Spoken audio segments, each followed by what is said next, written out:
বিষয় জানা একেবারে পরিকল্পিত বিষয়। কারণ ইংরেজ সরকার চাইছে যে মেধাবী ছেলেগুলো এখানে পড়তে আসছে তারা কোন শাসকটাকে পছন্দ করে, ব্রিটিশ শাসন না মুঘল শাসন। ইন্ডিয়া বিফোর এন্ড আফটার মিউটিনির আগে মুঘল শাসন, মিউটিনির পরে ব্রিটিশ শাসন। ব্রিটিশ মানে 100 বছর ইস্ট ইন্ডিয়া কোম্পানি, 90 বছর ব্রিটিশ সাম্রাজ্য। এই তো 190 বছর আমাদের পরাধীনতার ইতিহাস, 1757 থেকে 1957। এবার প্রফুল্লচন্দ্র দাঁড়িয়ে যে রচনাটি লিখলেন সেটা একটা আশ্চর্য রচনা। প্রথম কথা আমি আপনাদের বলি, প্রফুল্লচন্দ্র 8খানা ভাষা জানতেন। লাতিন জানতেন, গ্রিক জানতেন, ফার্সি জানতেন, জার্মানি জানতেন, সংস্কৃত খুব ভালো জানতেন, মোট 8টা ভাষা জানতেন। তার রচনাটির শেষে আপনারা যদি তার সহায় সূত্র দেখেন, যে রচনা থেকে তিনি সহায়তা নিয়েছেন, নিশ্চিত হয়ে যাবেন যে একটা রসায়নের বিএসসি এরকম ইতিহাসের প্রবন্ধ লিখছে। কারণ আত্মজীবনীতে দেখবেন তিনি লিখেছেন, আমার পছন্দের বিষয় ছিল ইতিহাস, ইংরেজি এবং জীবনচরিত পাঠ করা। যার জীবনচরিত তিনি অনেকবার পড়েছেন তিনি হচ্ছেন বেঞ্জামিন ফ্র্যাঙ্কলিন। আর বেঞ্জামিন ফ্র্যাঙ্কলিনের জীবনী আপনারা জানেন যে একটা সাংঘাতিক জীবনী। বাবা লাইব্রেরিতেই ছিল, ছোটবেলা বাবা লাইব্রেরিতে পড়তে। তিনি সেই রচনার এক জায়গায় লিখছেন, কল্পনা করা যায় রচনাটা তিনি অদ্ভুত ভাবে লিখেছেন। ইংরেজি অসামান্য লিখত, অসামান্য রচনার এক জায়গায় এইভাবে লিখেছে, মানে এইভাবে আমরা কেউ রচনা লিখি। মাননীয় ভাইসরয় বৃন্দ, আমি আপনাদের বলতে চাই, আপনাদের যে কোনো ভাইসরয়ের চেয়ে যে কোনো মোগল শাসক ভালো ছিল। আমি জানি আপনারা বলবেন হ্যাঁ আকবরের, মহামতি আকবর তো ভালো ছিল। মাননীয় ভাইসরয় বৃন্দ, আমি আপনাদের বলতে চাই, যেই মোগল সম্রাটকে আপনারা সবচেয়ে বেশি অপছন্দ করেন, আমি সম্রাট ঔরঙ্গজেবের কথা বলছি, তার প্রজাবৎসলতা এবং প্রত্যুৎপন্ন মহিত্ব আপনাদের সবচেয়ে কল্যাণকর ভাইসরয়ের চেয়ে শ্রেষ্ঠতর ছিল। যখন আপনাদের মহারানী বিরুদ্ধাচরণ করবার জন্য অন্ধ গর্ভগৃহে কাউকে পুড়িয়ে মারে, তখন আমার মহামতি আকবর তার সভায় একজন মৌলবী, একজন বেদি, একজন পণ্ডিত দেখে সর্বধর্ম নিয়ে আলোচনা করে। এই রচনার অংশ আমি প্রফুল্লচন্দ্র রচনা থেকে আপনাদের শুনি। বয়স কত তখন? 1885 মানে খুব 34 বছর বয়স। এই যে নির্মিতিটা, তিনি দেশে ফিরে এলেন, তারপরে তো তার পোশাক আপনারা দেখেছেন। আগে যাওয়ার সময় তো তাই সত্যি করে ছবি আছে, এই তো আপনি চলিতে ছবিতে হয়েছে। এটা 2-3টা রিপ্রিন্ট হয়েছে, 2টা ভালো চলে। তো সেটা তিনি যেটা বলতে চাইছি, যেটা আপনাদের বললাম বেশি আলোচনা, তিনি কিন্তু বিলেত থেকে যখন দেশে ফিরছেন তিনি কিন্তু ঠিক করে নিয়েছেন তিনি কি করে। এটা আমি আপনাদের বলতে চাই, যেটা আত্মজীবনীতে আপনারা দেখতে পারেন। কি ঠিক করে নিয়েছেন কি করে?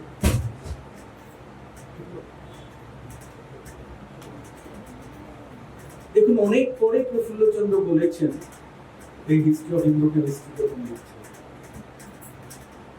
1902 সালে তিনি এই হিস্ট্রি অফ ইন্ডো কেমিস্ট্রি প্রথম খণ্ড লিখেছেন, 1908 সালে দ্বিতীয় খণ্ড লিখেছেন। আমি অনেকটা সামনে আপনাদের বলছি। প্রফুল্লচন্দ্র 89 সালে প্রেসিডেন্সিতে পড়াচ্ছেন, গবেষণা করছেন। তার মোট 159টা গবেষণা পত্র আছে, তার মধ্যে 80খানা একক গবেষণা, সিঙ্গেল অথারশিপ ব্যাপারে, বাকিদের ছাত্ররা আছে। কিন্তু শুনলে আমার তখন জ্ঞানচন্দ্র ঘোষের সঙ্গে তার গবেষণা করতে, জ্ঞানেন্দ্রনাথ মুখার্জির সঙ্গে তার গবেষণা করতে, মেঘনাথ শাহের সঙ্গে থাকার প্রশ্ন উঠছে, সত্যেন্দ্রনাথ বসুর সঙ্গে তার গবেষণা করতে, নিখিল রঞ্জন সেনের সঙ্গে তার গবেষণা করতে, প্রশান্ত চন্দ্র মহালনোবিশের সঙ্গেও তার গবেষণা করতে। কিন্তু তার প্রতিটি ছাত্র জগদীশ চন্দ্রকে যে চোখে দেখতেন, প্রফুল্লচন্দ্রকে একেবারে অন্য চোখে। কেন? কারণ জগদীশচন্দ্রের কাছে তারা একাডেমিক অ্যাসিস্ট্যান্স পেয়েছে, প্রফুল্লচন্দ্রের কাছে তারা ভ্যালু শিখেছে। এবং আজকে বলার সময় হবে না, তিনি মারা যাওয়ার পরে যখন প্রেসিডেন্সি ফিজিক্স লেকচার থিয়েটারে কতক্ষণ দেব,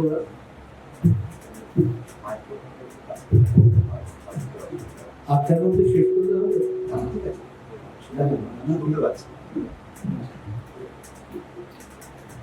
তিনি কি করলেন দেখুন, তিনি বলছেন এই হিস্ট্রি অফ ইন্ডোকেমিস্ট্রিতে তিনি লিখিতভাবে বলেছেন, সেটাই আমি বলছি, যে একটা দেশ যদি তৈরি হতে হয় তাহলে দুটো জিনিসের দরকার। একটা জিনিস হচ্ছে রেনেসাঁস, ইউরোপের ইতালিতে রয়েছে। আরেকটা জিনিস হচ্ছে শিল্প বিপ্লব, ইন্ডাস্ট্রিয়াল রেভলিউশন। এই উস্কো খুস্কো চুলওয়ালা লোকটা ভাবছে, তারপরে বলছে যে ভারতের মাটিতে শিল্প বিপ্লবের কাজটা সমাধান করেছে দুজন লোক, একজন জামশেদজি টাটা এবং তার পরামর্শদাতা হচ্ছে প্রমথনাথ বসু। আপনারা জামশেদপুরে গেলে দেখবেন জামশেদজি টাটার একটা বড় মূর্তি আছে, পাশে দেখবেন প্রমথনাথ বসুর একটা মূর্তি আছে, ছোট কিন্তু তারও একটা মূর্তি কিন্তু তারা করেছে। 1907 সালে প্রমথনাথের পরামর্শে জামশেদজি লোহা নিষ্কাশনের কারখানা করেন ওখানে, এবং 1911 সাল থেকে সেখানে ইস্পাত তৈরি শুরু হয়। এশিয়ার সবচেয়ে প্রথম ইস্পাত তৈরি সেখানে শুরু হয়। প্রফুল্লচন্দ্র বলছেন যে আমরা যারা রসায়নের ছাত্র, আমরা ছাত্রদের একটা কথা বলি, কি বলি? The prosperity of a country is determined by the quality and quantity of steel and sulfuric acid production. একটা দেশ কতটা এগিয়ে আছে যদি আমাদের যাচাই করতে হয়, তাহলে আমাদের দেখতে হবে সেই দেশে কতটা ইস্পাত এবং সালফিউরিক অ্যাসিড তৈরি হয়। শুধু কতটা তৈরি হয় দেখলে হবে না, তার গুণমানও দেখতে হবে, বোথ কোয়ালিটি এন্ড কোয়ান্টিটি। তারপরে তিনি বলছেন ইস্পাত তৈরির দায়ভার নিয়েছেন জামশেদজি এবং প্রমথনাথ, আমাকে সালফিউরিক অ্যাসিডের দায়ভার নিতে হবে। মানিকতলাতে যে বেঙ্গল কেমিক্যাল আছে তার 100 বছর হবার পরে ও একটা বই বের করেছে, সেই বইতে দেখবেন আপনারা মানিকতলা বেঙ্গল কেমিক্যাল তো খুব বড় জায়গায় নাও, তার মধ্যে তো আবার প্রমোটারদের থাবা পড়েছে, মরিচকার নাকি আমরা সব ইলাস্ট্রেশনের সপ্তাহান্তে কাটাতে যাই, তারা তো বারবার চেষ্টা করছে আরো কি করে বেঙ্গল কেমিক্যালের জায়গা দখল করে। সেখানে যে প্রথম যে ইউনিট 1, একটা কারখানাতে তো ইউনিট থাকে, ইউনিট 1 হচ্ছে সালফিউরিক অ্যাসিড তৈরি। কিন্তু তিনি নিজেই দেখছেন পরিমাণ বেশি হচ্ছে না, তো কম জায়গাতে আবার জায়গা খুঁজছেন কোথায় জায়গা।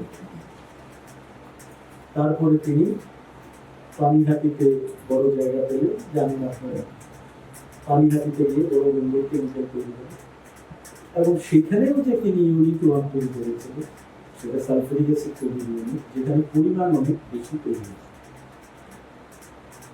আমি মাঝে মাঝে বলি অনেককে যে একটা লোক প্রেসিডেন্সি কলেজে পড়াচ্ছে, গবেষণা করছে, এতেই তো জীবন চলে যাওয়ার কথা। এবং রবীন্দ্রনাথের চেয়ে তো 3 বছর বেশি বেঁচেছে, 83 বছর। শেষের দিকে তো বছরের পর বছর তিনি ঘুমোতে পারতেন না, টেক ইট লিটারালি, একটু ঘুমোতে পারতেন না। আমরা বিশ্ববিদ্যালয়ে তিনি যে ঘরটাতে থাকতেন সে ঘরটাতে একটা মিউজিয়াম করেছে, অনেক পরে মারা গেছেন 44 সালে। কলকাতা কর্পোরেশন কলকাতা বিশ্ববিদ্যালয় বলেছিল তাকে নিয়ে মিউজিয়াম হবে, সেই মিউজিয়াম করতে পেরেছি আমাদের সময়। আমি যখন বিজ্ঞান কলেজের সেক্রেটারি ছিলাম, রথীন্দ্রনারায়ণ বসু যখন উপাচার্য হয়েছিলেন তখন করেছিলাম, উদ্বোধন করেছিলেন, প্রফুল্লচন্দ্রের সঙ্গে তার পরিচয় ছিল। আমাদের সকলেই শ্রদ্ধার মানুষ তিনি বিনয় কৃষ্ণ চৌধুরী, হয়তো তিনি আমাকে পিছনে অনেক টিম মেরে, প্রফুল্লচন্দ্র খুব খুশি হলে পিঠের টিম মারতেন। বিনয় চৌধুরী তো তাদের শরীর একটা শরীর গল্প করেছেন আমার কাছে। সেখানে আপনারা যদি যান, ছোট্ট ঘর, সেই ঘরটাতে তিনি থাকতেন। তিনিও তো একজন ইন্ডাস্ট্রিয়াল এন্টারপ্রেনার। 700-800 টাকার ব্যবসা শুরু করেছেন। বিজ্ঞান কলেজের পাশের বাড়িতে ভাড়া থাকছেন, 91-28 খারাপ লাগে যেন সেখানে প্রবাসীরও প্লেস ছিল, তারকা ভিডিও প্রোগ্রাম বাড়ি করে ফেলেছে। পূর্ণচন্দ্র থাকতেন, তারও চিহ্ন নেই, প্রবাসী পত্রিকার প্লেস ছিল, তারও চিহ্ন। তারপরে তো তিনি হাজার হাজার টাকা মূলধন, লক্ষ লক্ষ টাকা মূলধন বোম্বেতে তার কারখানা হয়েছে। এবং বেঙ্গল কেমিক্যাল তো আপনারা জানেন, সে কাহিনী বলার কথা নেই। কে ওষুধ নেবে? ব্রিটিশ ফার্মা প্রক্রিয়া থেকে ওষুধ তৈরি হচ্ছে, বটকৃষ্ণ পালকে দিয়ে করেছে। ডাক্তারদের মধ্যে রাধা গোবিন্দ কর, আরজি কর, তারপরে অমূল্যচরণ বসু, নীলরতন সরকার তার ক্লাসমেট ছিলেন, একই বছরে জন্ম। আপনারা জানেন প্রফুল্লচন্দ্র, নীলরতন, কাদম্বিনী গঙ্গোপাধ্যায়, রবীন্দ্রনাথ, এরা তো সব এক বছরে জন্মেছেন, 1861। তারা ওকে সহায়তা করেছে। তিনি ঝুড়িতে করে, মানে থলিতে করে, থলে করে ওষুধ নিয়ে বটকৃষ্ণ পালের ওখানে দোকানে রেখে আসতেন প্রফুল্লচন্দ্র নিজে, এবং বলতেন পয়সা দিতে হবে না, তোমরা দাও, প্রেসক্রাইব করো, যদি ফল না হয় পয়সা দিতে আসবো না, ফল হলে পয়সা দিই। সেই করে তিনি জনপ্রিয়তা বেঙ্গল কেমিক্যাল তৈরি করেছেন। তোমরা আপনারা জানেন না, বেঙ্গল কেমিক্যালের ফিনাল, মেথল, প্যান্থারা এই থেকে শুরু করে বাজারে কি চাহিদা, সামনে এখনো তার চাহিদা। সেই বেঙ্গল কেমিক্যাল তো বেঁচে থাকবে কিনা বুঝতে পারছি। ফলে এই যে তার স্বপ্ন, এই স্বপ্ন নিয়ে তিনি প্রথম পাবলিক লিমিটেড কোম্পানি 1901 সালে তৈরি করলেন। এবং সেখানে আপনাদের বলি, একজন মানে গ্যাস দুর্ঘটনায় মারা গেছে। অনেকে বলে এটাই হচ্ছে ভারতের কারখানার প্রথম রাসায়নিক দুর্ঘটনা। প্রফুল্লচন্দ্র শুধু কষ্ট করেছে, তার স্ত্রীর জন্য তিনি আলাদা টাকা রেখেছেন যাতে নিয়মিত তিনি পেতে পারেন। সে তুলনা মানে চিঠিপত্রগুলো দেখলে আপনারা বিস্মিত হয়ে যাবেন যে কিভাবে তিনি তাদের পেতে পারেন। দ্বিতীয় যে কথাটা বলবো সেটা হচ্ছে, যখন তার শেষ সময় অসুস্থ, তার সবচেয়ে প্রিয় সন্তান, মানে তিনি তো বিয়ে তার করেননি, সে ব্যক্তি বলছি, তিনি হচ্ছেন বিজ্ঞানী মেঘনাথ। সবচেয়ে বেশি তাকে ভালোবাসেন। এবং তার মেয়ে চিত্রা রায় বলেছি, আপনি বেঁচে আছেন 90 বছর। তিনি বলতেন, বাবা এলাহাবাদ থেকে তো আসতেন প্রতি সপ্তাহে। 1923 সালে মেঘনাথ সাহা এলাহাবাদে চলে যান, 1938 সালে আবার কলকাতা বিশ্ববিদ্যালয়ে ফিরে আসেন। এবং তিনি কিরকম লাগে ভাবতে, বিকেলবেলা যে কদিন কলকাতায় থাকতেন, মেঘনাথ বিজ্ঞান কলেজে বসেন এবং তেল গরম করে প্রফুল্লচন্দ্রের পায়ে মালিশ করে মেঘনাথ সাহা। এবং মেঘনাথ সাহাকে কেন তিনি ভালোবাসতেন বুঝতেই পারেন, তো মেঘনাথ সাহাকে সামাজিক জীবন ছিল। এবং কি বলবো আপনাদের, ধরুন 1922 সালে 23 সালে যখন উত্তরবঙ্গে সেই ভয়াবহ বন্যা, তখন সুভাষচন্দ্র বসু, মেঘনাথ সাহা, তাদের পরিচয় হচ্ছে বিজ্ঞান কলেজে, প্রফুল্লচন্দ্র আছে। ছোট্ট ঘটনা বলি, আর বেশি বলবো না, অন্যদিকে যাবো না। আমাদের যেসব মায়েরা শরীর বিক্রি করে জীবিকা নির্বাহ করেন, যাদের আমরা বলি কলকাতায় থাকে, তারা সব বিজ্ঞান কলেজের সামনে সাহায্য নিয়ে দাঁড়িয়েছে, লাইনে, বিশাল লাইন বিজ্ঞান কলেজে। প্রফুল্লচন্দ্রকে সবাই দিতে এসেছে উত্তরবঙ্গের বন্যা। প্রফুল্লচন্দ্র বেরিয়ে অনেক পেছনে, তারা তো সংকোচে ভুগছেন, বুঝতে পারছে। তিনি তাদের মা লক্ষ্মীরা এই সম্বোধন করছেন, তাদের তিনি মা লক্ষ্মী বলে সম্বোধন করে নিয়ে যাচ্ছেন। আমি সবশেষে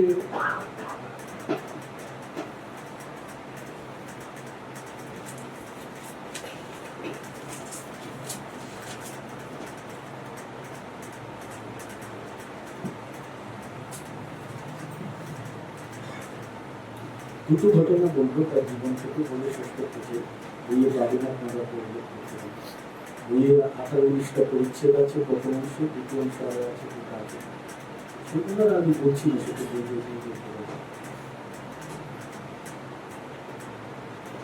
একটা হলো, এটা জ্ঞানচন্দ্র ঘোষ লিখেছে যে যখন আচার্যদেব খুব অসুস্থ, বিছানায় সদস্য,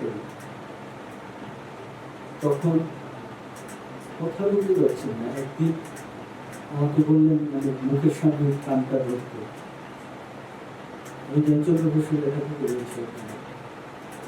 আমাকে বলছেন, বুঝলি, সারা জীবনে যা লিখেছি সবই আমার ছাই ভস্য বলে মনে হয়।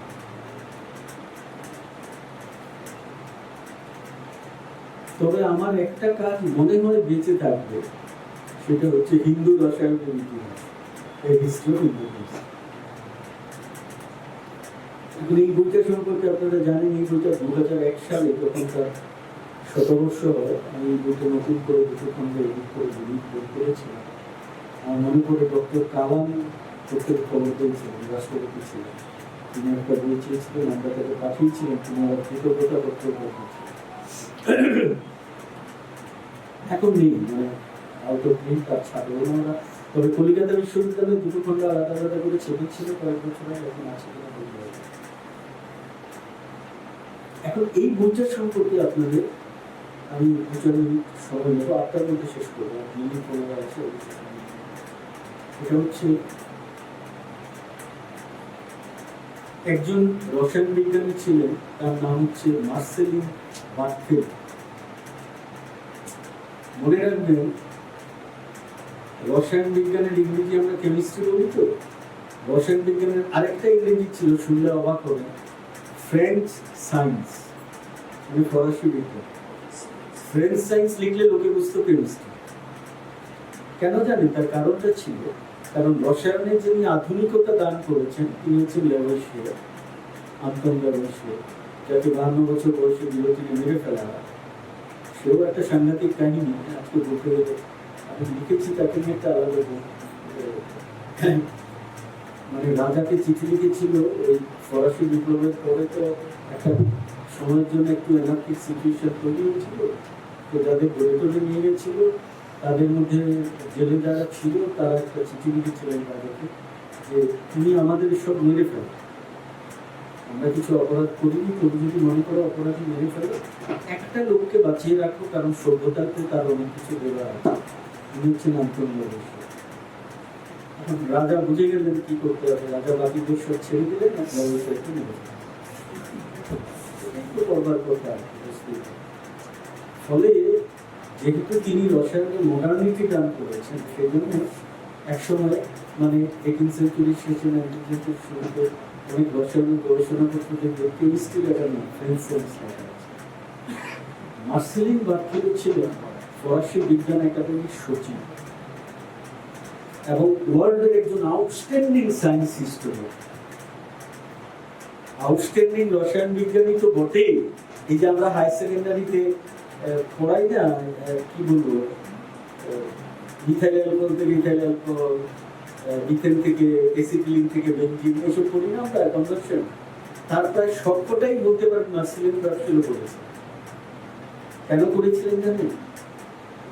সেটা আমরা অনেক সময় ক্লাসে ছাত্রদের বলি না, কারণ এই যে একটা ছোট্ট ইনোসেন্ট লুকিং রিঅ্যাকশন যেটা পৃথিবীতে বিপ্লব তৈরি করেছে, অ্যামোনিয়াম সায়ানেট, তাকে গরম করো, ইউরিয়া তৈরি হয়ে যাচ্ছে, একটা inorganic substance giving you an organic substance.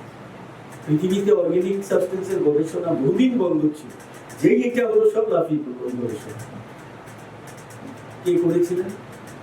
বোর্লার, আপনারা জানেন, জার্মান বিজ্ঞানী, বার্থিলিয়াসের ছাত্র ছিল। এইটাকে সত্য প্রমাণ করবার জন্য রসায়ন বিজ্ঞানের বইয়ে দেখবেন, যেখানে জৈব রসায়ন পড়ানো হয় সেখানে বলা আছে একটা vital force theory, organic compound তৈরি মানে একটা রহস্যজনক কেউ আছে, সে তৈরি করবে, না হলে হবে না।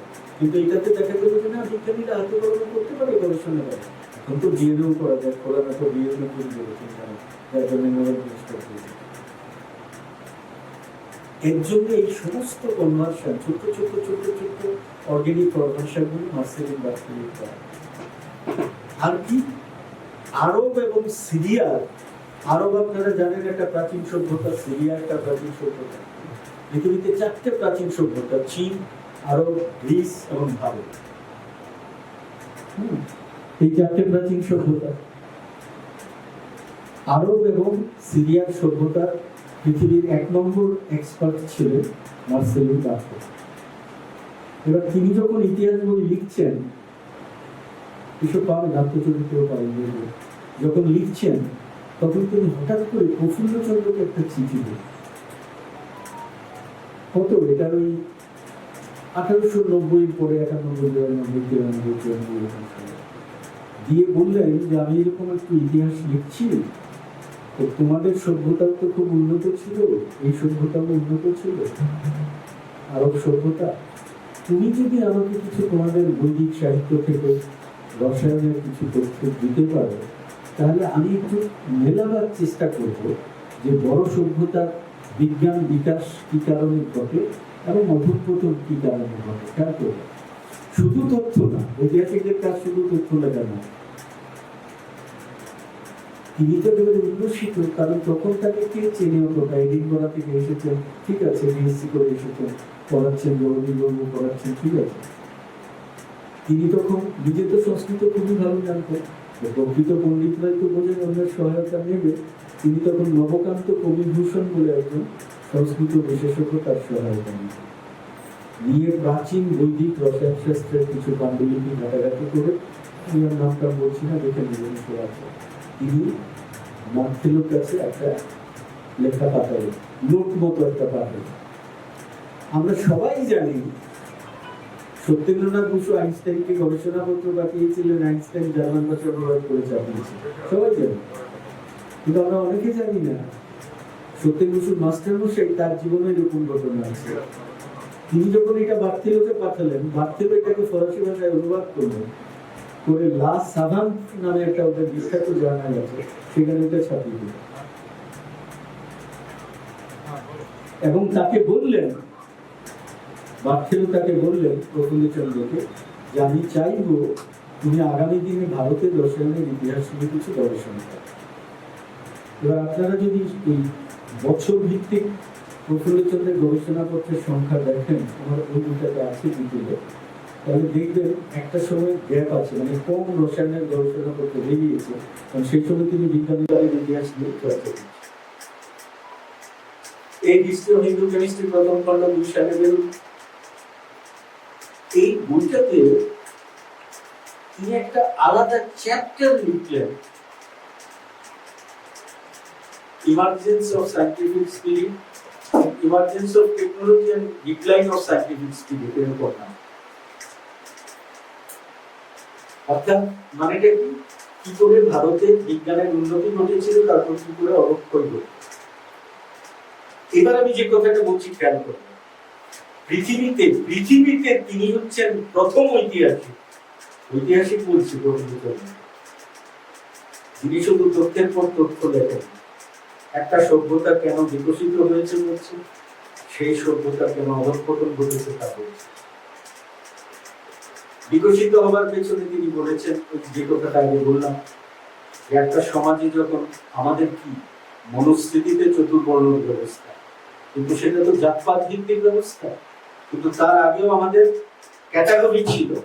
একটা ক্লাস অফ পিপল, তারা ধরুন অমুক মিস্ত্রির কাজ, অমুক সারের কাজ করতো, তমুক কাজ করতো, সে তমুক কাজ করতো। ধরুন এই যে বহরমপুরের বাড়ি ঘরে রং করা ইত্যাদি করা, মেঝে করা খুব শোনা আছে, সেটা কিন্তু এনে করতে পারে। এই ধরনের ভাগ ছিল, জাতির উপর দাঁড়িয়ে ভাগ ছিল না, বিভাজন ছিল।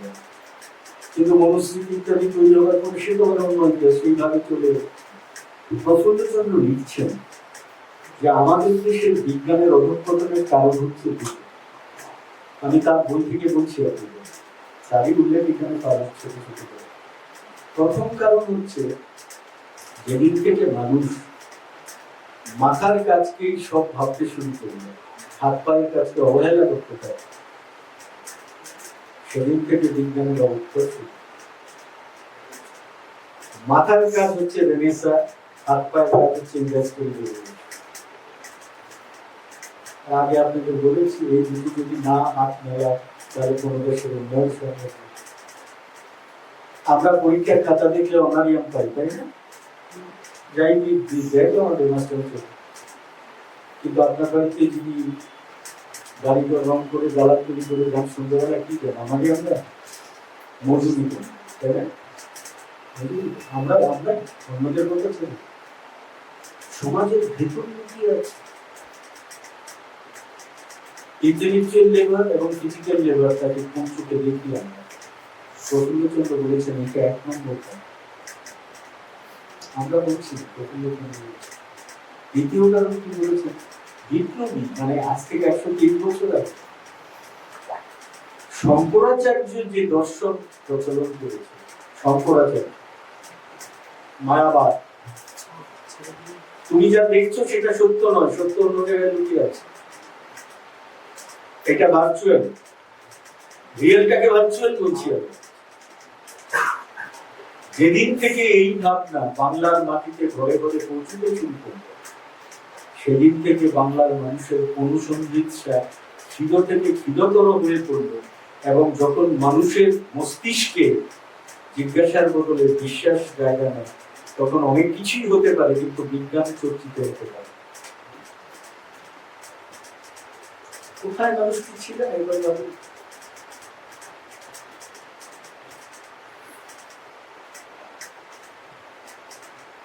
আজকে ভাবা যায় 103 বছর আগে তুমি বলছো শঙ্করাচার্যের কাছে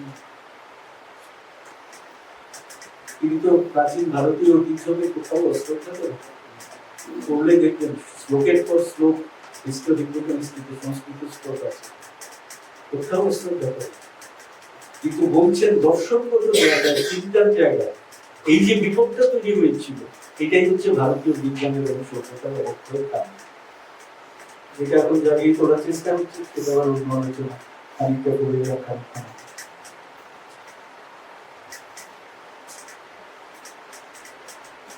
শেষ করবো যে কথাটা বলে, এটা শুনতে আপনাদের একটু ভালো লাগবে তাই বলছি। 2011 সালে আপনার ন্যাশনাল বুক ট্রাস্ট ভারত সরকারের, তারা গৌহাটিতে একটা বইমেলার উপলক্ষে আলোচনা সভা করেছিল। তো রবীন্দ্রনাথ নিয়ে বলতে দেখেছিল, সাহিত্যবাদীতে আছেন আপনি তো চিনবেন, উষারঞ্জন ভট্টাচার্য। মনোনাচনা দেবে উষারঞ্জন ভট্টাচার্য, যার বই আছে কিছু। তিনি গৌহাটিতে বাংলা সাহিত্য বিভাগের বিভাগীয় প্রধান অধ্যাপক ছিলেন, বইটি আছে তাকে আমন্ত্রণ জানিয়েছিল। সেই সূত্রে উষারঞ্জনের সঙ্গে আমার পরিচয়। আর আমাকে ওরা বলেছিল প্রফুল্লচন্দ্র বলতে, যেহেতু একই বছরে জন্ম, একই মঞ্চে দুজনকে নিয়ে আলোচনা। তো আমরা এয়ারপোর্টে নেমে গাড়ি করে যাচ্ছি, তখন উষা আমার বলছে, মানে আপনি প্রফুল্লচন্দ্র বলবেন না, মানে তাহলে আপনাকে একটা বাবার মুখ থেকে শোনা গল্প বললাম। কাকে বলে না, প্রফুল্লচন্দ্রকে নিয়ে। বুঝতে যাচ্ছেন আমার তো উৎসাহ হয়েছে।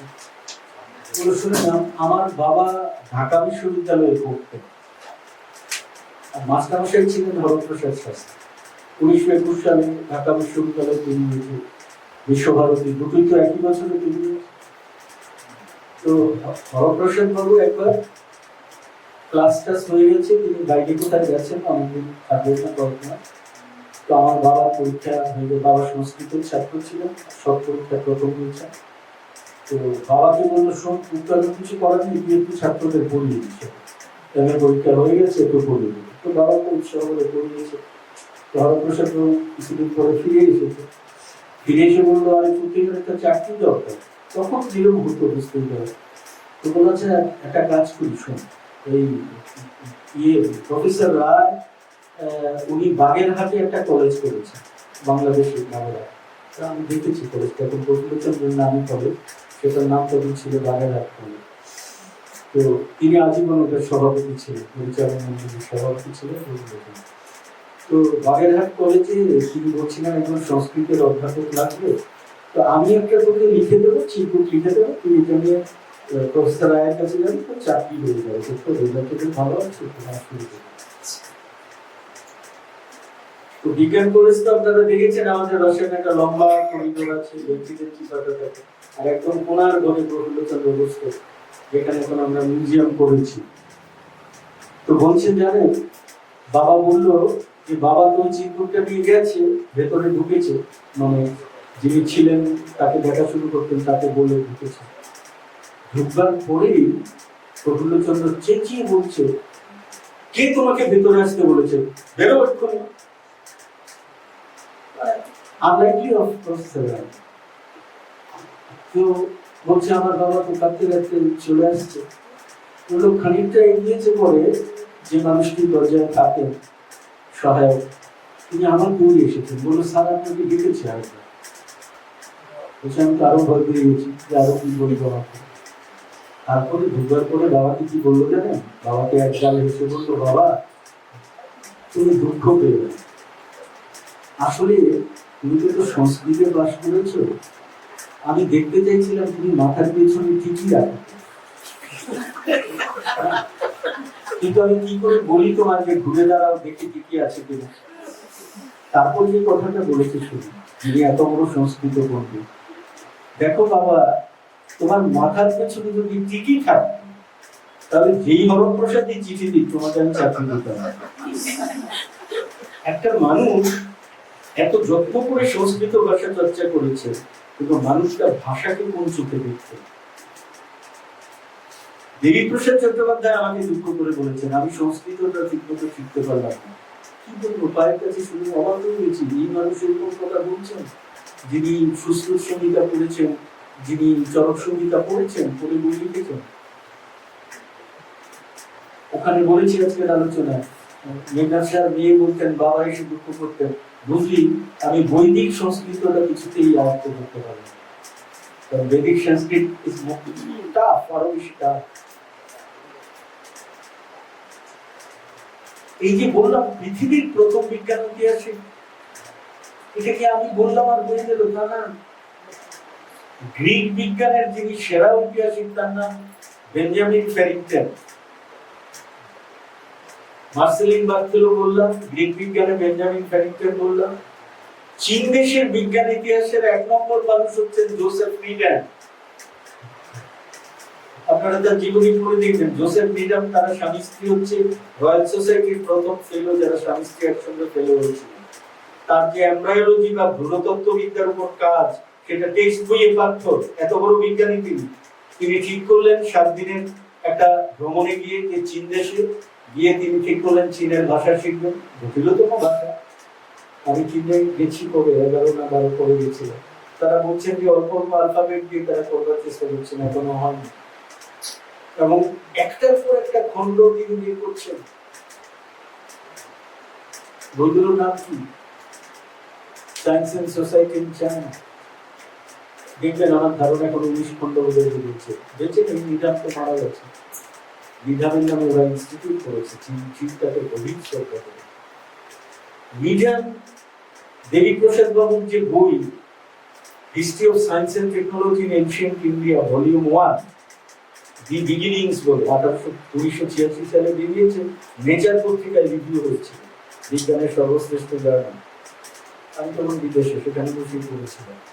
সেখানে জোসেফ নিডাম রিভিউ করেছে। জোসেফ নিডাম লিখছে যে তোমার এই জিনিস না পড়লে ইসরায়েলের বই আছে। আমি জানতেই পারতাম না যে আমাদের ওরিয়েন্টাল সায়েন্সে এই ধরনের দর্শনগত চর্চা হয়েছে। কাজেই আপনি চীন সভ্যতা বলুন, গ্রিক সভ্যতা বলুন, তারপরে তো জেডি বার্নার 1954 সালে সায়েন্স ইন হিস্ট্রি লিখেছেন, সেটা আলাদা কথা। প্রতিটি মানুষ তারা স্বীকার করেছেন যে বিজ্ঞানের ইতিহাসের উন্নয়ন এবং অবক্ষয় তাকে যদি দর্শনগত ভিত্তি থেকে বিশ্লেষণ করতে হয়, তার প্রথম মানুষ হচ্ছে আচার্য প্রফুল্ল চন্দ্র। এখানে থাকুন।